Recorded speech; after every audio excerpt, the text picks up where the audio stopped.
आकाशवाणी से प्रस्तुत है समाचार प्रभात।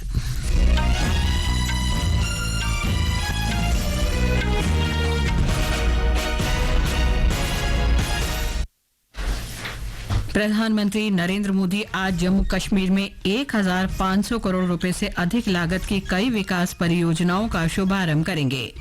सरकार ने धान और कपास सहित 14 खरीफ फसलों के लिए न्यूनतम समर्थन मूल्य बढ़ाया।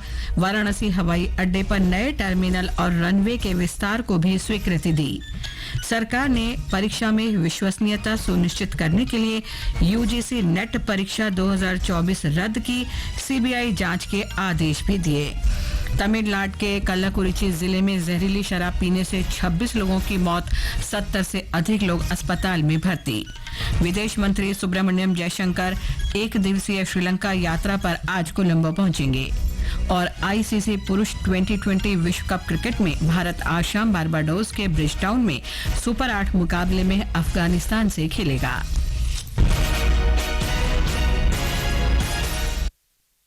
समाचार प्रभात के साथ मैं लवलीन निगम। प्रधानमंत्री नरेंद्र मोदी आज से जम्मू कश्मीर के 2 दिवसीय दौरे पर रहेंगे। श्री मोदी 1500 करोड़ रुपए से अधिक लागत की 84 प्रमुख विकासात्मक परियोजनाओं का शिलान्यास और उद्घाटन करेंगे। श्री मोदी आज श्रीनगर में empowering youth transforming Jammu Kashmir कार्यक्रम में भाग लेंगे। प्रधानमंत्री 2000 से अधिक लोगों को सरकारी सेवा के लिए नियुक्ति पत्र प्रदान करेंगे। वो 1800 करोड़ रुपए की कृषि और संबद्ध क्षेत्रों में प्रतिस्पर्धात्मक सुधार परियोजनाओं का भी शुभारंभ करेंगे। श्री मोदी कल श्रीनगर में 10वें अंतर्राष्ट्रीय योग दिवस समारोह में भाग लेंगे और इस अवसर पर आयोजित सभा को संबोधित करेंगे।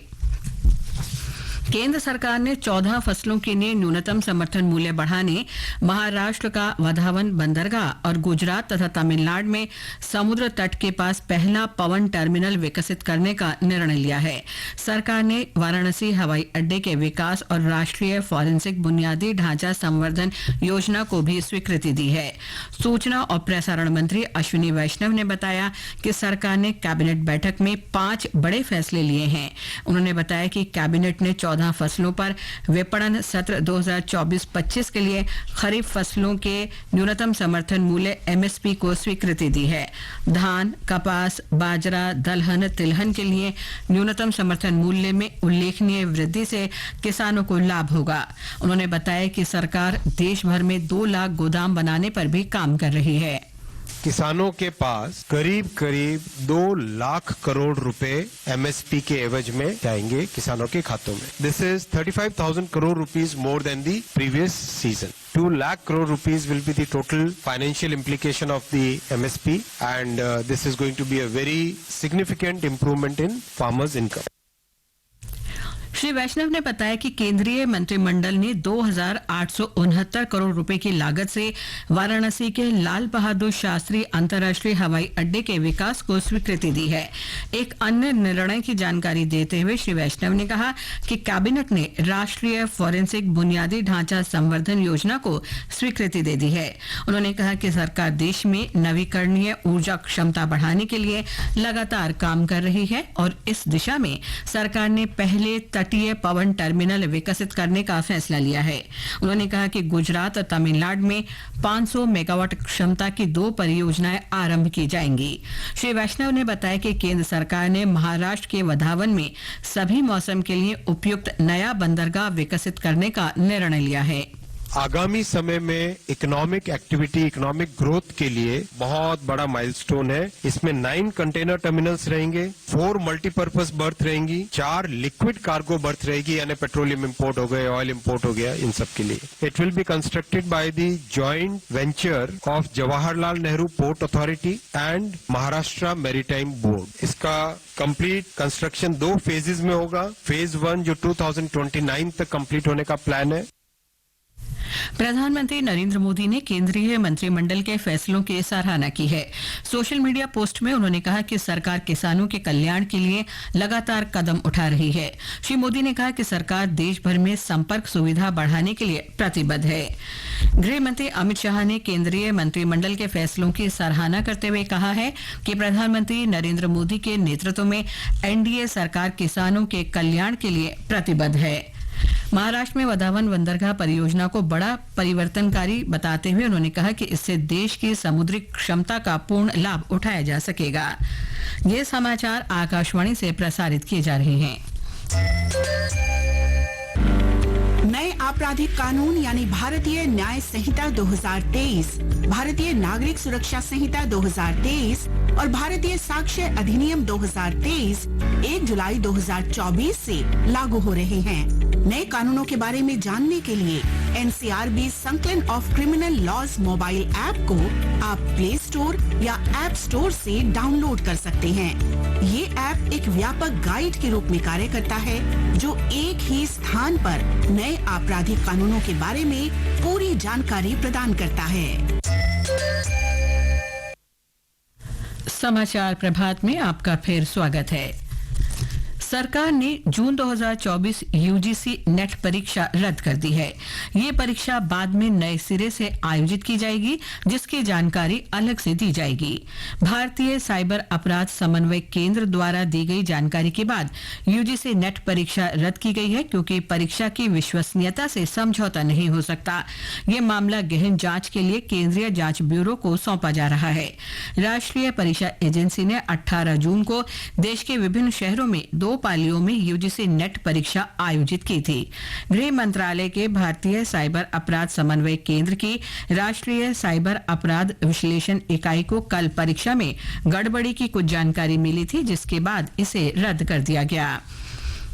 शिक्षा मंत्रालय ने पटना में नीट यूजी परीक्षा 2024 के आयोजन में कथित अनियमितताओं पर बिहार पुलिस की आर्थिक अपराध इकाई से विस्तृत रिपोर्ट मांगी है। मंत्रालय ने एक बयान में कहा कि ग्रेस मार्क्स से संबंधित मुद्दे को पहले ही पूरी तरह से निपटाया जा चुका है। मंत्रालय ने कहा कि परीक्षा में अनियमितताओं में संलिप्त किसी भी व्यक्ति या संगठन के खिलाफ कड़ी कार्रवाई की जाएगी। तमिलनाडु के कल्लाकुरिची में जहरीली शराब पीने से 26 लोगों की मौत हो गई है, जबकि 70 से अधिक लोगों का इलाज जारी है। पीड़ितों को कल्लाकुरिची, सलीम और पुडुचेरी के अस्पतालों में भर्ती कराया गया है। कल्लाकुरिची के जिलाधिकारी का तबादला कर दिया गया है और पुलिस उपाधीक्षक सहित 10 अधिकारियों को निलंबित किया गया है। शराब तस्कर को गिरफ्तार कर लिया गया है और 200 लीटर जहरीली शराब जब्त कर जांच के लिए भेज दी गई है। तमिलनाडु के स्वास्थ्य मंत्री एम सुब्रमण्यम ने बताया कि शराब में अधिक मात्रा में मेथनॉल होने के कारण ये मौतें हुई। उन्होंने कहा कि मामले की उच्च स्तरीय जांच के आदेश दिए गए हैं और सरकार इस अपराध में संलिप्त लोगों के खिलाफ कड़ी कार्रवाई करेगी। प्रधानमंत्री नरेंद्र मोदी ने बैंकिंग क्षेत्र में बदलाव लाने के लिए सार्वजनिक क्षेत्र के बैंकों की भूमिका की सराहना की है। उन्होंने सोशल मीडिया प्लेटफॉर्म माई गॉव इंडिया पोस्ट में सार्वजनिक क्षेत्र के बैंकों के लाभ अर्जन दर्शाए जाने पर इसकी प्रशंसा की। आंकड़ों के अनुसार भारतीय स्टेट बैंक का 2013-14 में 10,800 करोड़ रुपए से अधिक का लाभ बढ़कर 2023-24 में 61,000 करोड़ रुपए से अधिक हो गया। सार्वजनिक क्षेत्र के अन्य बैंकों ने भी पिछले 10 वर्षों में उल्लेखनीय वृद्धि दर्ज की है। इसके अलावा पिछले साल निफ्टी पीएसयू बैंक सूचकांक में 82% की बढ़ोतरी हुई। राष्ट्रपति द्रौपदी मुर्मू का आज जन्मदिन है।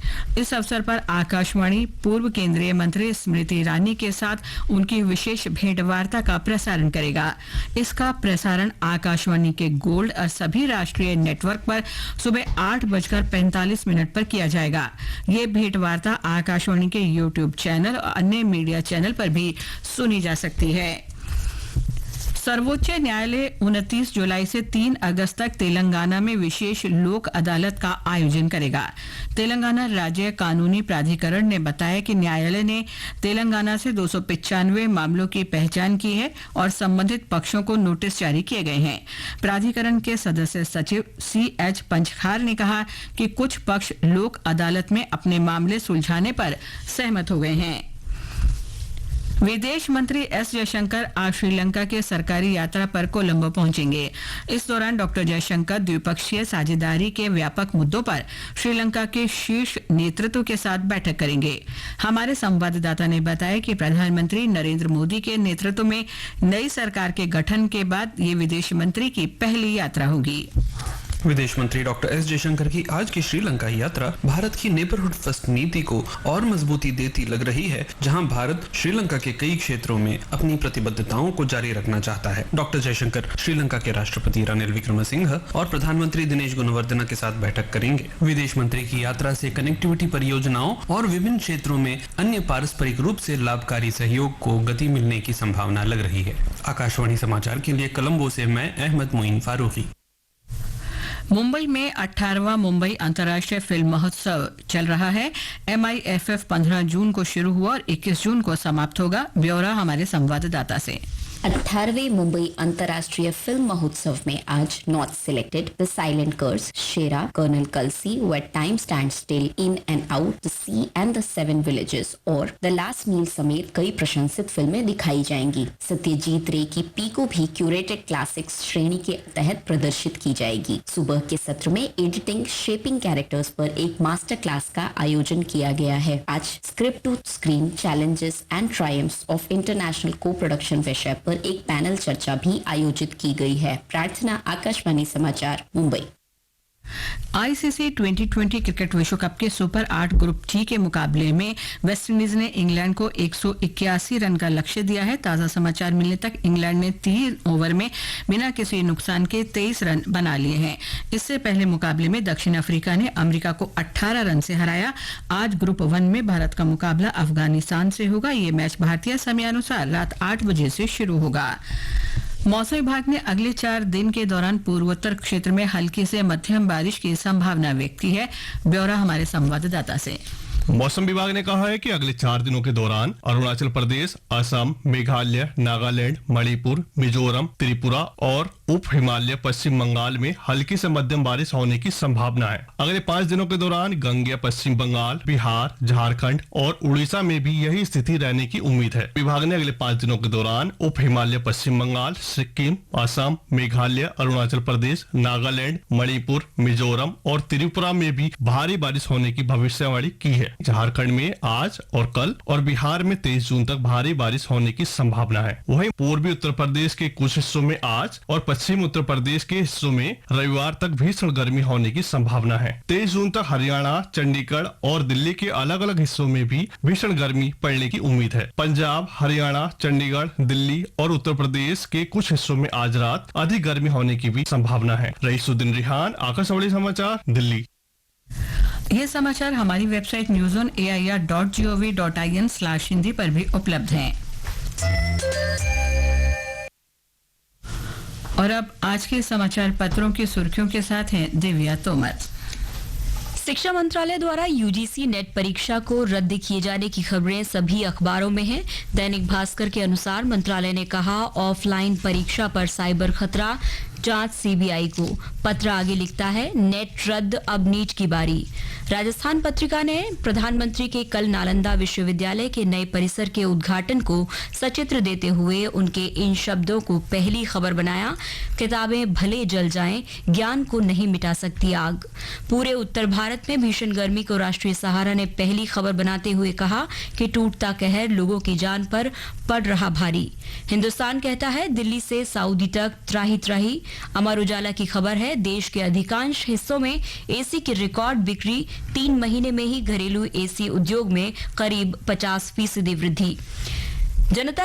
जनसत्ता की ब्लॉक खबर में है, वायु प्रदूषण से वर्ष 2021 में भारत में 21 लाख लोगों ने गंवाई जान। पत्र ने यूनिसेफ की रिपोर्ट के हवाले से लिखा है कि वायु प्रदूषण का सबसे ज्यादा असर बच्चों में देखा जा रहा है।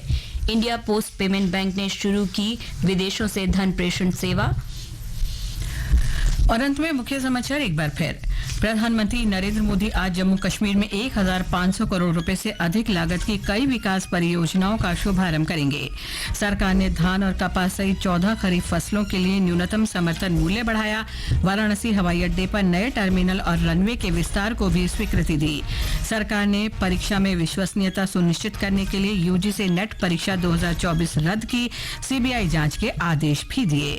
तमिलनाडु के कल्लाकुरिची जिले में जहरीली शराब पीने से 26 लोगों की मौत और 70 से अधिक लोग अस्पताल में भर्ती। इसके साथ ही समाचार प्रभात का ये अंक समाप्त हुआ। नमस्कार।